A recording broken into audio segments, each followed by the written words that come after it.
দেখেন এইগুলা কেমন টক মিষ্টি।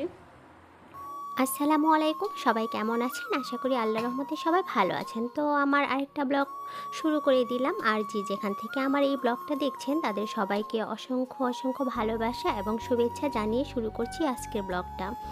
তো আজকের ব্লগটা যারা আমার ফেসবুক পেজ থেকে দেখছেন তারা অবশ্যই একটা লাইক আর শেয়ার করে দিবেন, আর যারা আমার ইউটিউব চ্যানেল থেকে দেখছেন তারা অবশ্যই একটা লাইক এবং কমেন্ট করবেন। আগের ব্লগে তো আপনারা দেখেছেন, আপনাদেরকে আমি দেখিয়েছি চেরি ফুল।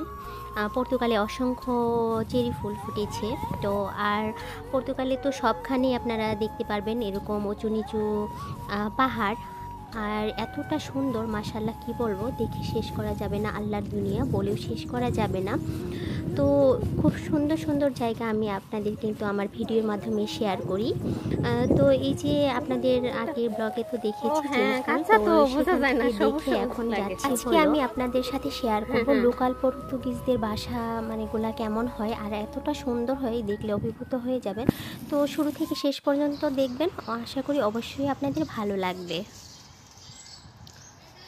দেখেন এইগুলা কেমন লম্বা লম্বা।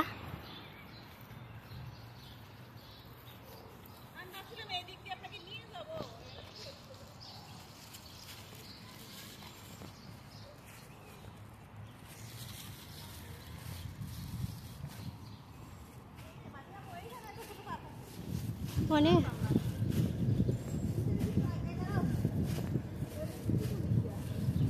আর একটা জিনিস মানে খেয়াল করবেন, এখানে কিন্তু পাখিরা খুব কিচিরমিচির করে, মানে খুব শান্তিতে ডাকাডাকি করে, বন্ধ থাকে। ওই যে এই জিনিসটা আমার খুবই ভালো লাগে। মাশাআল্লাহ মাশাআল্লাহ। তো এই যে হাঁটতে হাঁটতে চলে আসলাম হচ্ছে এই যে ছোটোখাটো একটা পার্ক আছে, মানে পর্তুগালে যেখানেই যাবেন প্রত্যেকটা জায়গায় এরকম ছোট ছোট পার্ক করে রাখা হয়েছে বাচ্চাদের খেলাধুলার জন্য। তো এই জিনিসটা আমার খুবই ভালো লাগে, মানে বাচ্চারা যেন বোরিং ফিল না করে। তো বাসা থেকে বের হলেই এরকম পার্ক পাবেন।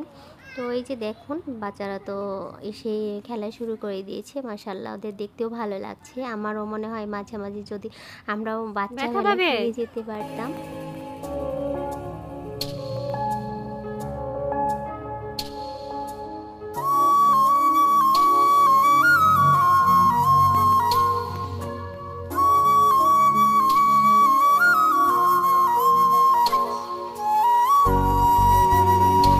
সুন্দর বাড়ি।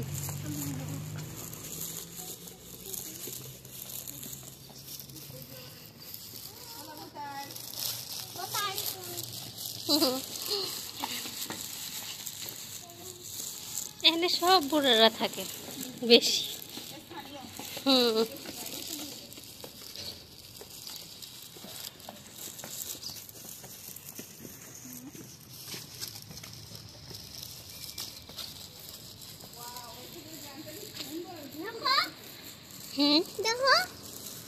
কি ফুল? বেলি ফুলের মতো গন্ধ। হ্যাঁ, অনেক সুন্দর ফুল। তো হাঁটতে হাঁটতে চলে আসলাম এই যে লোকাল পর্তুগিজ এরিয়াতে। তো এখানে বৃদ্ধরাই বেশি দেখি, ওরাই আর কি এখানে বেশি থাকে। আর এই বাসাগুলো এতটা সুন্দর, দেখলে আপনারাও মুগ্ধ হয়ে যাবেন। তো দেখতে থাকুন, আমি আর কথা না বলি। এটা সুন্দর সুন্দর বাসা তো। ভিতরে হ্যাঁ সুন্দর বাসা। 20 বি আস্তে কত সুন্দর লোকাল পর্তুগিজ এরা। হ্যাঁ এরা লোকাল পর্তুগিজ সব।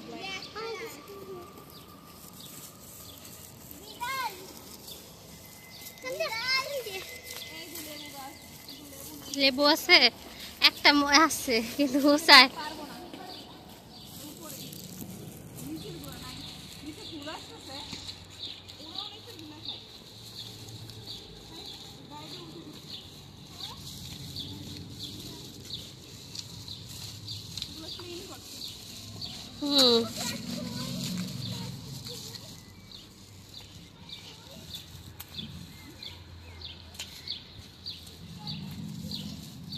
না ওরকম করে না।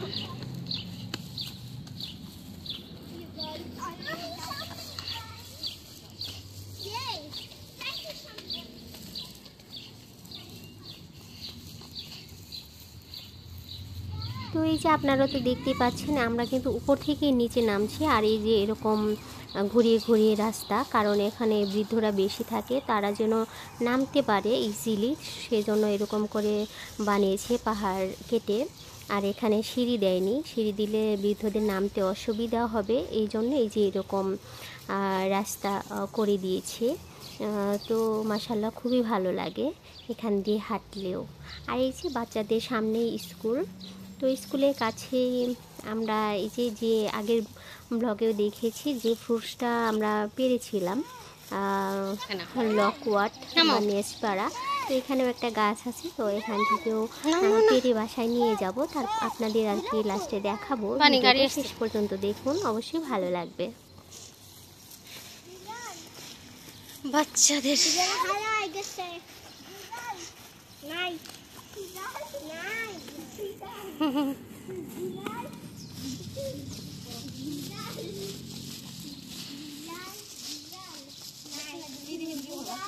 সাইলেন্ট আর থাকবো না।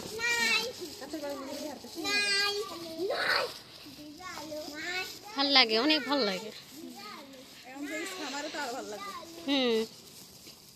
তো এই যে এখন কিন্তু বাচ্চাদের স্কুলের পাশ দিয়ে যাচ্ছি, তো বাসার কাছাকাছিও চলে এসেছি। তো সামনে এই যে সেই ফ্রুটসের গাছটা, তো সেখান থেকে কিছু ফ্রুটস পেরে নিয়ে যাব। তো আর আগের ব্লগে দেখেছেন তো সেই পার্ক থেকেও পেরে নিয়ে আসছি ফ্রুটসগুলা। তো এই যে অসংখ্য ধরে আছে পাকা পাকা, তো এগুলো বাসায় নিয়ে যাব, বাসায় নিয়ে আপনাদের দেখাচ্ছি যে এই ফ্রুটসটা খেতে কেমন লাগে।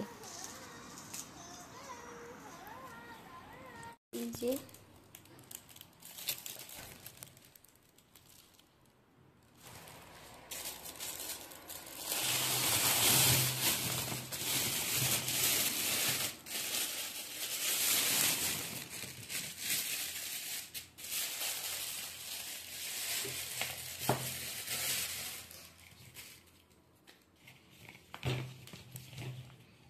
তো এই যে অনেকগুলা পেরে নিয়ে আসছি। তো আমি আগের ব্লগেও কিন্তু বলেছি এই ফ্রুটসটার নাম কি।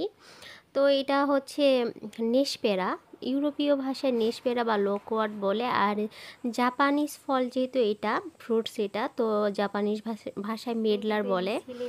তো এই যে অনেকে অনেক নামে পরিচিত। তো এই যে আমি এখন আপনাদের একটু খেয়ে দেখাই কেমন লাগে। তো আজকের ভিডিওটা যারা এ পর্যন্ত দেখেছেন তাদের সবাইকে অসংখ্য অসংখ্য ধন্যবাদ এত কষ্ট করে আমার ভিডিওটি দেখার জন্য। সবাই ভালো থাকবেন, আল্লাহ হাফিজ।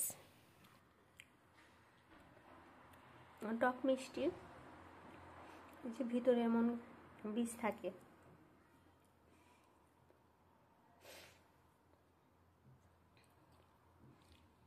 যেরকম বীজ দেখছেন, তো খেতে